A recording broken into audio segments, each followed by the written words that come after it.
Good afternoon, 6th class. Today we will continue our chapter that name is the Earth in the Solar System, and we will start our topic from asteroid. What is asteroid? There are several small celestial bodies apart from the stars, planet and satellite which also move around the sun. हमारे planet के अलावा और satellite के अलावा stars के अलावा बहुत सारी ऐसी सेलेस्टियल बॉडीज़ हैं जो कि हमारे सन के चारों तरफ घूमती रहती हैं. These bodies are called asteroid और प्लैनेटाइड. अब बेटा हम इनको एस्ट्रॉइड और प्लैनेटाइड क्यों कह रहे हैं? क्योंकि ये प्लैनेट के ही छोटे छोटे स्मॉल पीसीज हैं जो कि किसी कोलिजन की वजह से, किसी टकराव की वजह से ये अलग हो गए हैं. They are found between the orbits of Mars and Jupiter. और ये कहाँ मिलते हैं? मार्स और जुपिटर के बीच की ऑर्बिट के अंदर ये मिलते हैं, asteroid and planetoid. According to scientist, asteroid are part of a planet which exploded many years back. ये मैं आपको बता चुकी हूँ. जो एस्ट्रॉइड और या प्लैनेटाइड हैं ये किसी प्लैनेट्स के ही टुकड़े हैं जो कि बहुत साल पहले किसी टक्कर की वजह से अलग हो गए थे. Cyrus is the largest asteroid. It has equatorial radius of 490 kilometre and is also considered a dwarf planet. अभी देखिए इसका जो इक्वेटर है, इक्वेटर बेटा ये सेंटर में अगर कोई भी सर्कल है तो उसके सेंटर में हम कोई लाइन ड्रॉ करते हैं तो ये होता है उसका इक्वेटर. तो उसके सेंटर से कोई लाइन कट करते हैं तो ये इक्वेटर है. इसका जो रेडियस है, इनकी इसका जो हाफ है वो 490 किलोमीटर माना गया है और इसको हम एक ड्वार्फ प्लैनेट यानी कि एक बोना ग्रह भी हम इसको कह सकते हैं. नाउ नेक्स्ट है कैटेगरी में meteoroids. Meteoroids are the small pieces of rocks. अब ये भी चट्टानों के छोटे छोटे टुकड़े हैं. And dust with moves around the sun. और ये सन के चारों तरफ घूमते हैं. Sometimes these meteoroids come near the earth and enter the earth atmosphere with high velocity.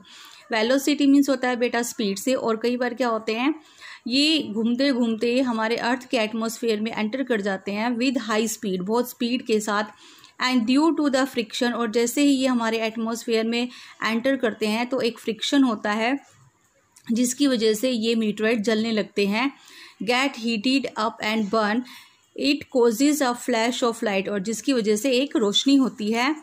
They are then called meteoroids. और इनको हम क्या बोलेंगे तब? Meteoroids. Sometimes a meteoroid fell on the earth and creates a crater. Crater बेटा आपको मैंने बताया था कि जब बड़े बड़े ये जो रॉक के पीसीज हैं हमारे एटमॉस्फेयर में एंटर कर जाते हैं और ये अच्छी तरह से बर्न नहीं हो पाते और हमारे अर्थ के सरफेस पे गिर जाते हैं, तो ये जहाँ भी गिरते हैं वहाँ बड़े बड़े होल क्रिएट करते हैं. तो वो जो डीप और बड़े जो लार्ज होल हैं उनको ही हम क्या कहते हैं? क्रेटर बोलते हैं, जो कि एस्ट्रॉइड या मीटरॉइड के टकराने से बनते हैं. विदाउट बीइंग कम्प्लीटली बर्न, क्योंकि पूरी तरह से जल नहीं पाते और ये सीधे हमारे अर्थ के सरफेस से आके टकराते हैं. A meteor is also known by another popular name, shooting star. इनको हम जो मीटरॉइड है इनको हम शूटिंग स्टार भी कहते हैं क्योंकि ये हमको शाइनिंग की तरह दिखाई देते हैं, चमकते हुए दिखाई देते हैं. Many large fragment मीन्स होते हैं बेटा टुकड़े of rocks don't get destroyed as they complete their journey to the earth. अभी देखिए जब ये अर्थ के एटमॉस्फेयर में एंटर करते हैं तो ये पूरी तरह से बर्न नहीं हो पाते और ये अर्थ के सरफेस तक आ जाते हैं. सच मीटरॉइड्स आर कॉल्ड मीटरॉइड्स. और ऐसे मीटरॉइड्स को हम मीटरॉइड्स भी कहते हैं. नाउ नेक्स्ट टॉपिक है हमारा comets. Comets are glowing celestial bodies revolving around the sun in elongated orbits. A comet is an icy small solar system body that when close enough to the sun displays a visible coma and sometimes also a tail. These phenomena are both due to the effect of solar radiation and the solar wind upon the nucleus of the comet. Comet nuclei range from a few hundreds meter of 10 of kilometers across. They are composed of loose collection of ice, dust and rocky particles. अब देखिए जो comets है वो हमारी कैसी है? Glowing यानी कि चमकती सेलेस्टियल बॉडीज़ है. रिवॉल्विंग होता है घूमना, जो कि किसके अराउंड घूमती है? सन के चारों तरफ घूमती है ऑर्बिट के अंदर. और जो एक कॉमेट है वो आइसी स्मॉल सोलर सिस्टम है यानी कि इसमें बर्फ़ की तरह ठंडक है. When close to the earth, जब सन के नज़दीक चले जाते हैं तो ये हमें एज अ कोमा की फॉर्म में दिखाई देते हैं या एक पूछ टेल मीन्स होती है पूछ की तरह दिखाई देते हैं. और ये माना जाता है कि ये सोलर के रेडिएशन की वजह से, यानी कि जो हीट सन की तरफ से आ रही है उसकी तरफ से, या सोलर विंड, सोलर की हवाओं की वजह से इसके अंदर शाइनिंग होती है, या जो इसकी जो न्यूक्लियस कॉमेट है वो हमें दिखाई देता है। कॉमेट न्यूक्लियर रेंज फ्रॉम, और ये जो कॉमेट की न्यूक्लियर रेंज है ये 100 मीटर और 10 किलोमीटर को क्रॉस करती है, यानी कि इतनी दूर तक भी इसकी ये चमक दिखाई देती है। और they are composed of means होता है मेड ऑफ, और ये किससे बने होते हैं? Ice, dust and Rocky particles, यानी कि जो चट्टानें उनके टुकड़ों से ये कॉमेट्स बने होते हैं। Comets have a wide range of orbital period, यानी कि वो भी एक ऐसे ऑर्बिटल के अंदर ही मूव करते हैं कॉमेट सन के around.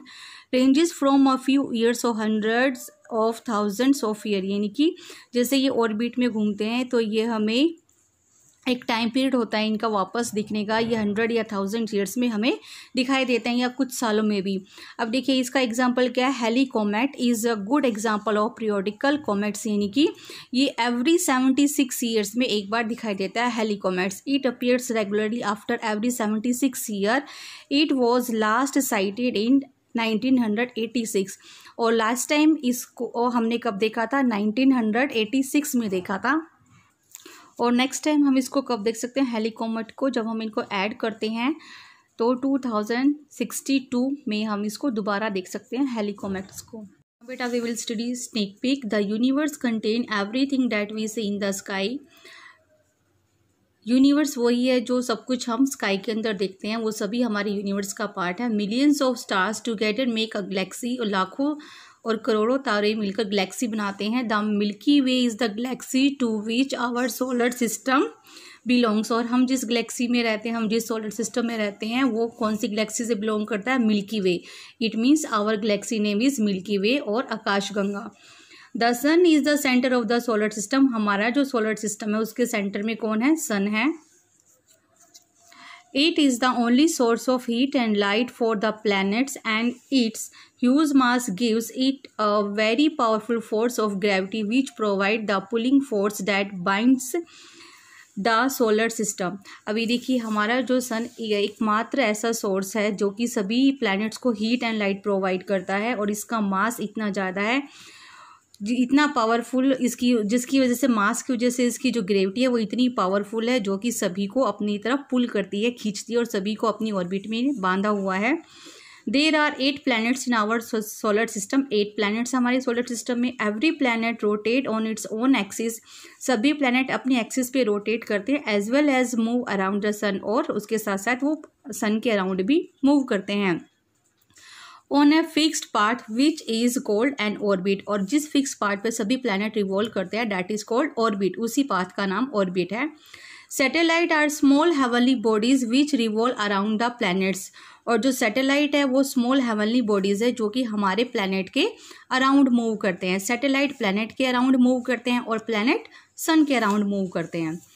The moon is a satellite of the earth, हमारी अर्थ का ओनली वन ही सैटेलाइट है that is moon. Asteroid, meteoroids and comets are other celestial bodies in the universe. ये हम स्टडी कर चुके हैं बेटा।